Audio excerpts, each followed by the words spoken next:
This is Story Recapped. Today, I'm going to explain a drama, thriller, sci-fi film called Lifelike. Spoilers ahead. Watch out and take care.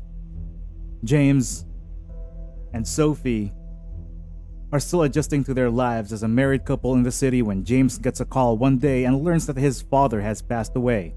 When they move into the mansion that James inherited, Sophie points out that it doesn't feel like home, but she promises to adapt because she wants to support him. The day after they move in, James is already eager to work as the new CEO of his father's company.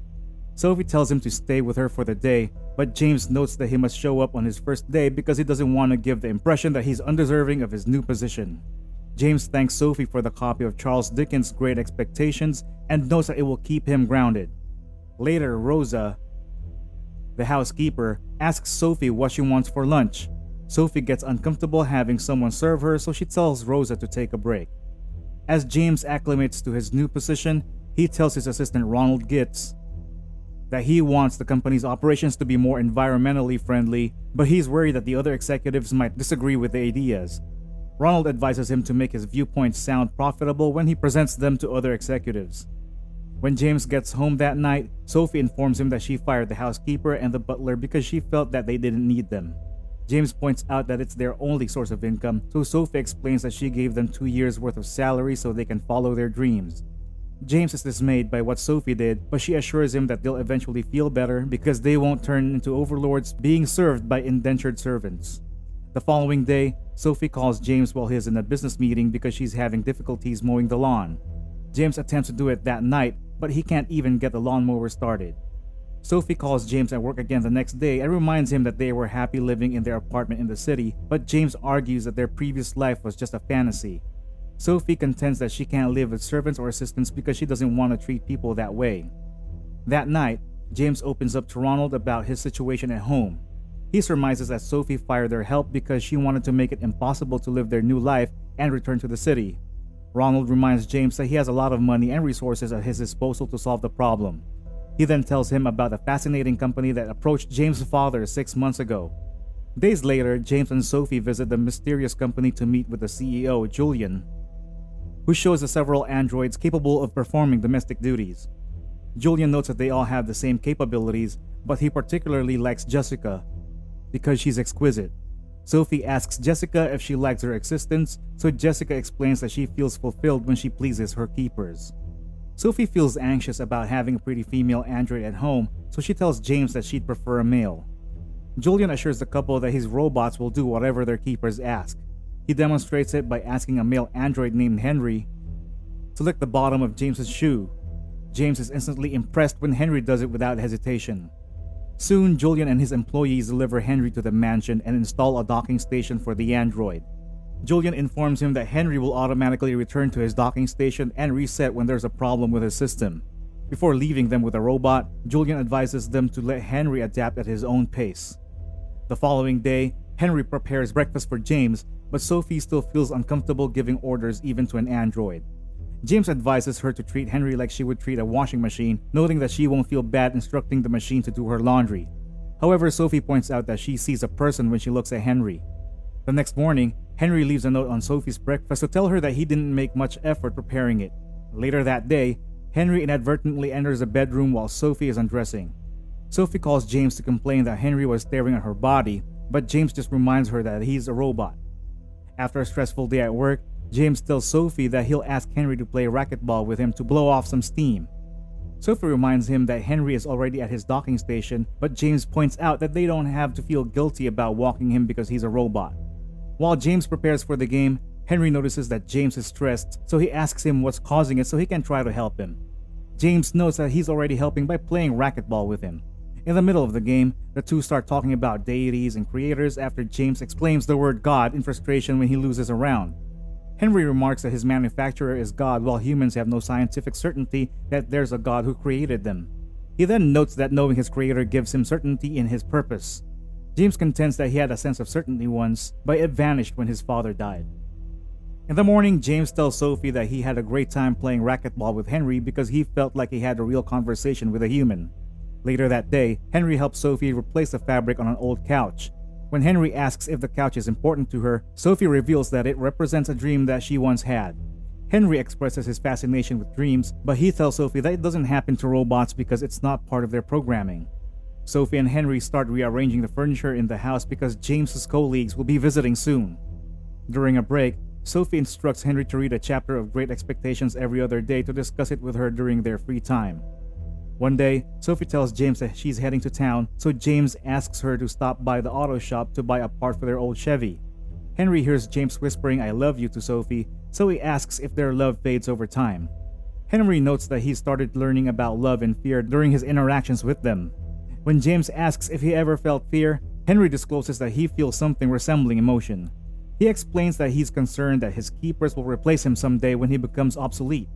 While Sophie discusses Great Expectations with Henry one day, she asks him if he can drink wine. Henry notes that it's possible because he has a tank inside him that will be emptied every time he goes to the docking station. When James's colleagues visit, they all marvel at Henry's lifelike traits after hearing him quote Dickens. Sophie notes that she sometimes forgets that Henry's an android, so James tells her that she needs to train her mind to see reality over perception. While Sophie and James are relaxing in the backyard one day, Sophie asks Henry to share his thoughts about Great Expectations. Henry surmises that Dickens wanted to imply that lust is more powerful than friendship. Sophie hints that Dickens might have intended it as love instead of lust, but Henry contends that the emotion felt by the main character, Pip, is merely lust because it is conditional. James points out that Pip sacrificed everything to be with his love interest Estella, but Sophie argues that it is conditional because he had an expectation of being with her. When James asks Henry how he defined lust, Henry notes that it often refers to something sensual and sinful, but he doesn't regard it as a sin because his creator didn't think it is. Sophie asks if Henry can feel lust, so he explains that he can emulate it if they want him to. One night, Sophie wakes up due to a banging noise downstairs. She goes down to investigate and realizes that it's the door repeatedly slamming because of the wind. When she looks outside, Sophie sees Henry unconscious on the grass. Henry has no idea where he is and how he got there when Sophie wakes him up.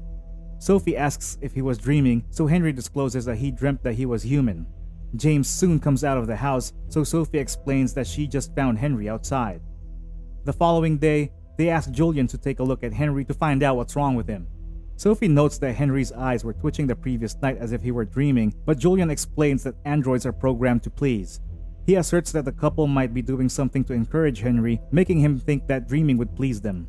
He warns them against allowing Henry to evolve emotionally because he will start behaving like a human if they keep treating him like one. Later, James scolds Sophie for making Henry read a novel and talking to him like a person, but she points out that he also does it when he plays racquetball with the android.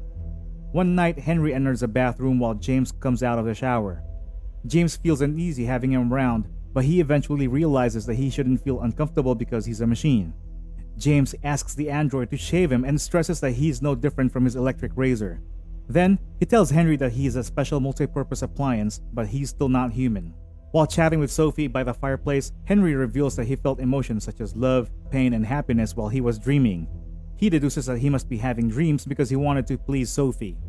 While Henry is giving Sophie a massage one afternoon, he suddenly starts kissing her upper back while she's laying face down on the massage table. Afterward, Henry turns her over and kisses her on the lips. They continue kissing as Henry gets on top of her, but Sophie soon wakes up from the dream and finds herself lying next to James. James soon gets suspicious of Henry after seeing him smiling while spending time with Sophie at the pool. He tells Julian that Henry seems to be falling for Sophie, but Julian assures him that Henry isn't capable of love. Julian offers to exchange Henry with another android, but James fears that Sophie will just blame him for whatever goes wrong. Julian notes that Henry only reflects the desires of his keepers and suggests that Sophie wants Henry's affections. He hints that James shouldn't get jealous because it will not be different from using a toy. Soon, James confronts Henry and instructs him to stop flirting with Sophie. Henry points out that his system calibrates to the emotions he detects from James and Sophie. He claims that he senses that James's love for Sophie is fading. Henry asserts that James should be the one to change his behavior instead of him because he has sensed that Sophie is expecting more from her husband. In response, James sends Henry to his docking station and instructs him to stop reading novels with Sophie. When Sophie learns about what James said to Henry, she decides to return to the city to take some time away from James. James plays racquetball with Henry one night and instructs the android to let him win. However, Henry disregards his command and wins the game. When James scolds the android, Henry argues that James doesn't always mean what he says and his main problem is not about winning or losing. Later, James attempts to shave, but he can't find his razor, so he calls out to Henry.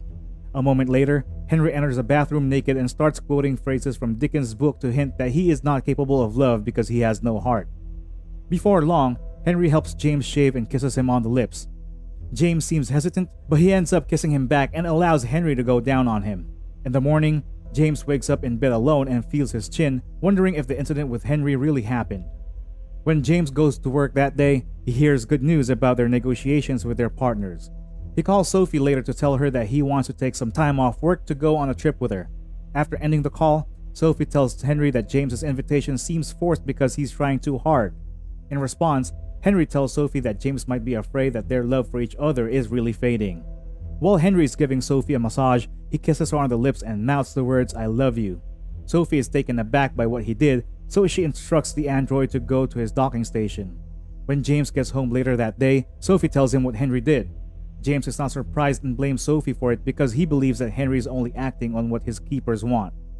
James goes to Henry's docking station and scolds him for kissing his wife. He gets furious and punches Henry in the face when the android claims that Sophie acted like she wanted it. After Henry returns to his docking station, James disconnects the device in anger. The next day, the couple contacts Julian to ask him to take back the android. Sophie begs James to stay with her until Julian arrives, but James stresses that he has to go to work. When James leaves, Henry approaches Sophie and asks her if they consider him obsolete. Sophie explains that James is angry because he kissed her. Henry expresses his wish to be a human because of their unpredictability and inconsistent flaws. He then argues that James is a hypocrite if he is upset about the kiss because James gave in to his lust with him while Sophie resisted it. Julian arrives as Sophie is about to leave the house, so she asks Julian to unplug Henry and instructs him to stay there until she gets back. A while later, Sophie arrives in James's office to confront him about what happened with Henry. Back at the house, Julian finds Henry while he is inspecting a bruise on his face. Julian tells him to go to the docking station, but Henry resists and accuses him of lying. James explains to Sophie that he envies Henry because she seems excited and happy every time she looks at him. Sophie notes that Henry became a substitute for him because she felt like she was losing James to his new job, but she now realizes that her feelings for Henry aren't real. James notes that he doesn't know how he felt for Henry, but he points out that the android is like a perfect version of them. He asserts that they're trying to compete with Henry, but humans cannot be as selfless as the android. James and Sophie return home after getting a call from Henry, but they can't find the android anywhere in the house. Sophie sees the robot outside the house, so she grabs a knife thinking he might do something dangerous. When James and Sophie approach the android, Henry expresses his dismay that they've decided to get rid of him. The couple admits that they're returning him to Julian, but they assure him that Julian will fix everything. James instructs him to return to his docking station, but Henry asks them to let him stay in the field until his power is drained. Sophie drops the knife on the ground when she perceives that Henry poses no threat. When Sophie and James go to Julian's office, the place is swarming with FBI agents. A confused Jessica explains that she must return to her maker, but a social worker informs her that Julian's a fraud and she's actually human, not an android. Sophie and James realize that Henry is also human, so they accompany the FBI back to their house to find Julian and Henry. As they look for Henry in the woods, Julian emerges and shoots the two agents. Julian castigates Sophie and James for ruining what they had because he thinks that Henry is perfect for them. He reveals that he saved Henry from the streets when he was a baby and tried to raise him without any imperfections.